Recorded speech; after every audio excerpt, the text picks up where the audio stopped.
Hey friends, welcome back to my channel. It's Kim with Kim's Inspired Life. And now is the time that everyone is sharing their planners that they are using for the year. And so I am going to be sharing my planner and talking about some things and how I'm going to organize myself this year. And so I thought I'd start off by sharing and showing this binder that I have in front of me that has last year's plan in it, and I'll talk through some of the things that I liked about how I have this set up and some things I'm going to change for 2025. And then I actually have the planner that I'll be putting into this binder and sharing that with you in just a minute. So first, let me start with this pocket that's over here. I have a list of YouTube collaborations that I've put together for the last couple of years. And I am going to be putting this together again as soon as I confirm a few more things. And I will absolutely share this with anyone that wants that. So I'll share that in a different video. And so that's what's in that pocket right there. And then I always like to keep one of these little magnetic, kind of like bookmarks right here, just in case I have to put something in there. And then I keep this little paper cutter right here just in case I need or want to use that. So first off, let me just share with you that I'm not a happy planner kind of person. I have not invested in the happy planner type of system, and I've been given one before and I didn't use it the way I feel like I could have or should have, or it is used. And so that's why I decided just to come up with my own system. And this is a system I've been using for at least 3 or 4 years, and it works for me, and so I'm sticking with it. So, and this is just a 3-ring binder, your regular old 3-ring binder that you can buy at the Dollar Tree, Walmart, Target, anywhere.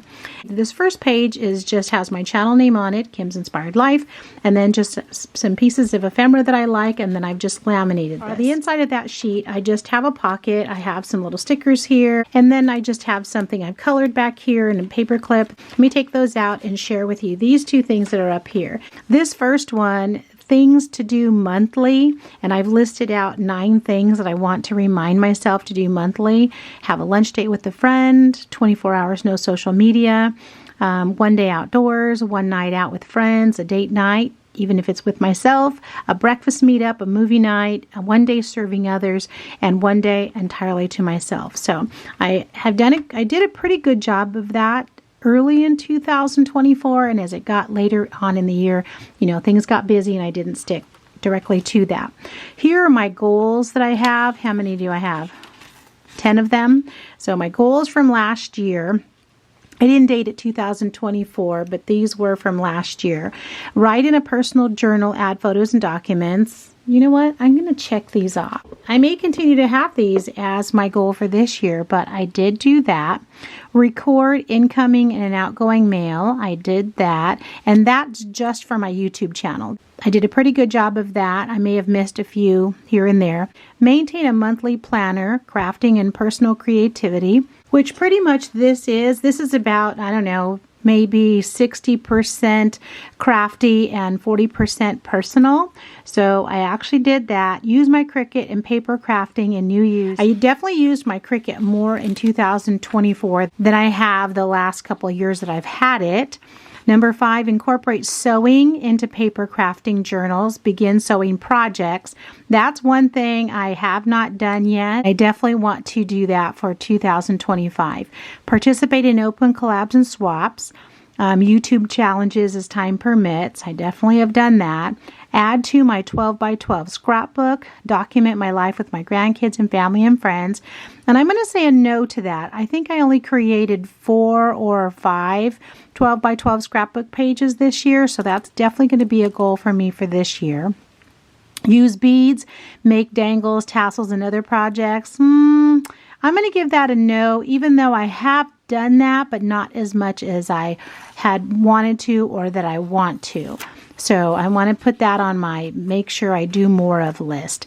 Number 9, finish the catechism in a year with Father Mike Schmitz. When I had written this list, I was at 123 days and I never got to 365. I never did finish it. I will have to say that. And then number 10, use what I have and share what I have. And that gets a big check mark because I have definitely met my goal to use scraps this year, use as many scraps as I can, and definitely share what I can as well. So I'm going to rewrite this list for 2025 and maybe add on a couple of more goals in there, and I can share that at another time. Okay, so what's in this 3-ring binder? The first thing is I have this, it says ideas for adding depth or texture to an art journal page. And where did I get this? Marguerite Miller. That's a Marguerite Miller freebie that she shared. So if I get stuck on what I can add, I just look back there and oh yeah, that's right, I can do that. So I have that there. Also on the back of that page are some ideas that I wrote down, and this says a little about a journal. All those are Marguerite Miller kind of ideas and notes that I've taken. These are just those plastic, sheet pages that you can kind of like pocket letters, but the whole page. So, and these are just some little stickers that I've made in the round using the Avery 8293 round labels, and I just made some more of these, and so I have them in there. This page is that was a freebie. I can't remember where I found the freebie, but I printed it out and it's just some sentiments. And so I have that in there. These are just some hands that I traced from one of my grandkids. I think Killian, maybe Fletcher. So just like we did when we were in school maybe, or, if you work in an office, you may have done this. I just have one of these tabs and it's just each month. January, February, March, April, May, all the way to December. And then I also at the top have these tabs as well, and I've tabbed each month just because, so I have another way of just reaching up and then changing the page. Some pages I've just put some of my children's writing or drawing or art or just some other things that just have inspired me. So here's January. I'm not going to go through each month, in detail. I just want to share with you a little bit of how I did things. So when I printed this calendar, it's a 2-page spread. So Monday, Tuesday, Wednesday, Thursday are on one side, and then Friday, Saturday, Sunday, and then notes over here with lots of space is over here. Okay, and then 2024 is up here. And so what I did for January is these boxes are the boxes for open collabs that my goal was to participate in. Hashtag color and create with us, you rock art, hashtag Tea Tuesday, hashtag Twinchy Tuesday. On Thursday, hashtag new to me, hashtag deck the year, hashtag project share Thursday, and then on from there, some others there. And then I just started plugging in, the things that I had to do, or what was going on in January. Okay, so and you can see there's no stamps, no stickers, no decoration of any sort. It's just plain. And we get to February, and on this dividing sheet, it's plain, so I can work on that and do something on there if I want to. And then when we got to February, I didn't have to put in all the open collabs, all the hashtags or anything. If I was participating in a swap, or I needed to remember to do something, do a VR, or I was going to be sending out something for a challenge, then I decided I was just going to write it in the notes section, and then I would have room then to add some stamps, some stickers, some decorations, whatever. Okay, so that's February, and then I have this cute little picture of my granddaughter Monroe right here for March on this dividing sheet. And then we get to the March calendar, and the same thing. I just put some notes over here. I did the Martha Makes Art birthday challenge, and then I have some birthdays up here, and then I just have some other notes on here as well. Nothing on the dividing page for April. And then for April, the same thing. I have some challenges that I want to participate in. I marked them with a check if I actually got to participate them and sent something. And then the rest of the calendar is just notes, some birthdays up here. Those are family birthdays, and some different things going on in April, a wedding we went to. And then I did add some pictures and stickers and stamps. And then the May divider, has nothing on it, so that's an open space for me to work on for this year to add some things.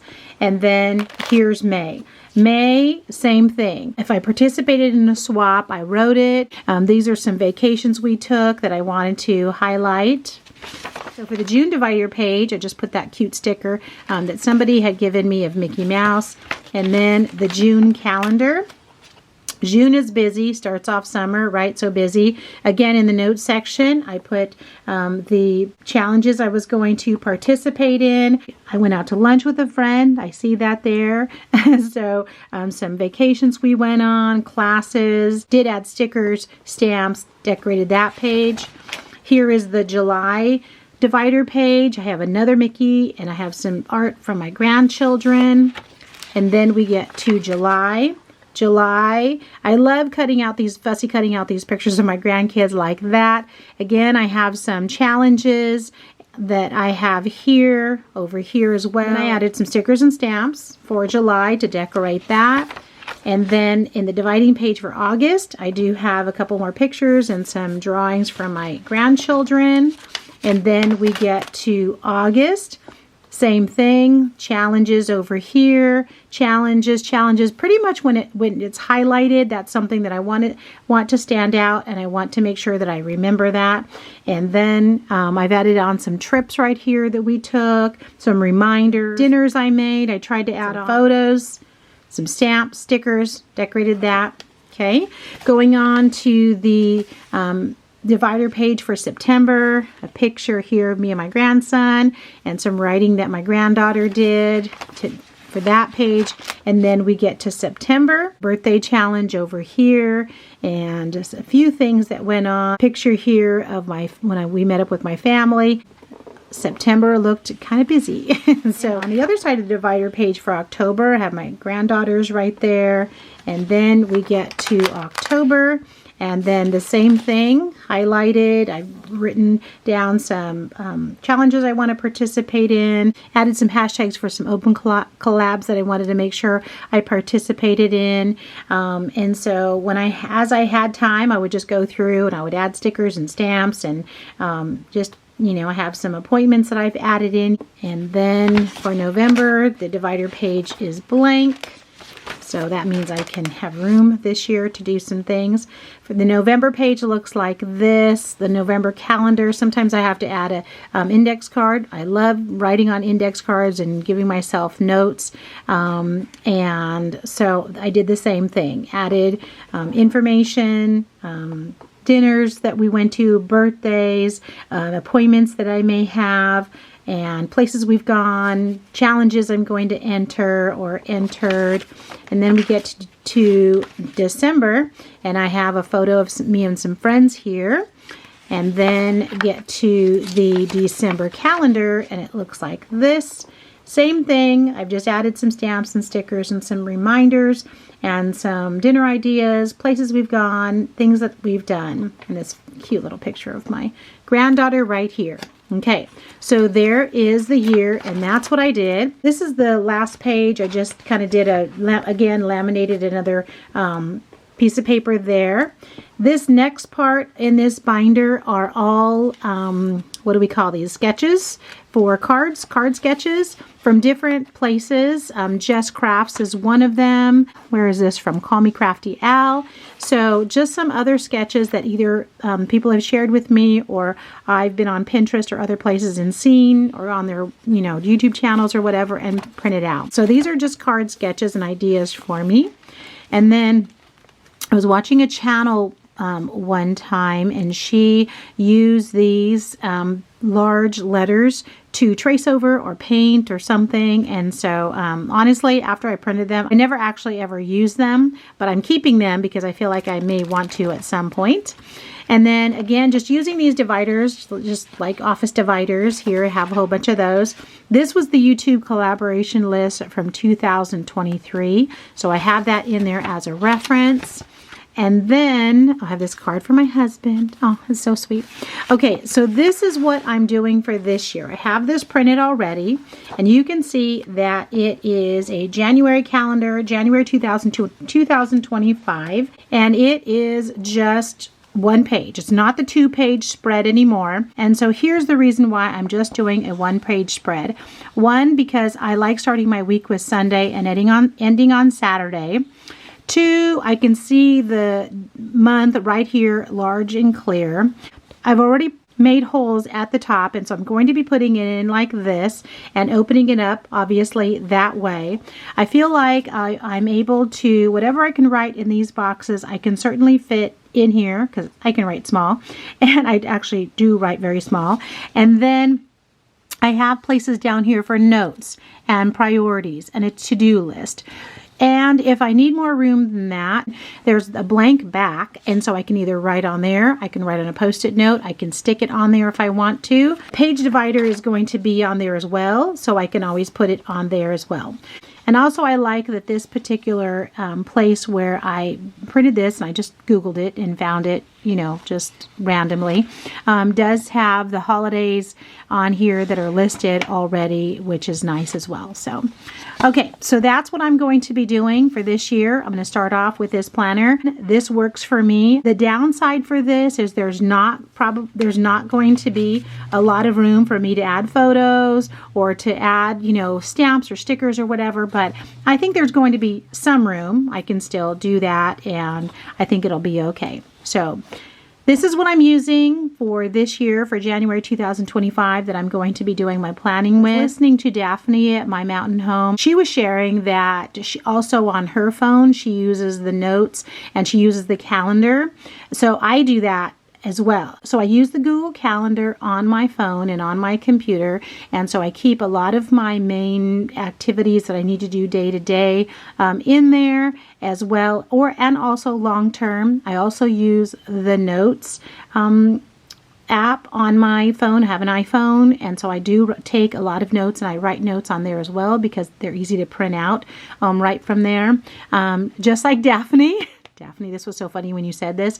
I use a lot of index cards as well. So I like to write things down and have them visual for me. So if I'm going someplace and if I need a quick shopping list, I might just write things down. I'm a list maker and a note taker, so that works for me. So, all right, that's what my plan is and how I'm going to hopefully just keep on track and stay organized and do it on the cheap, because I just printed this out and everything is here for me. I have lots of stickers and stamps already in my possession. So I hope that whatever your plan is for you writing down your notes, for keeping your life organized, that it's going to work for you this year. If you've been using something that's worked for you, fabulous. If you're trying something new, good luck and Happy New Year. Thank you for stopping by, and I'll talk to you again soon.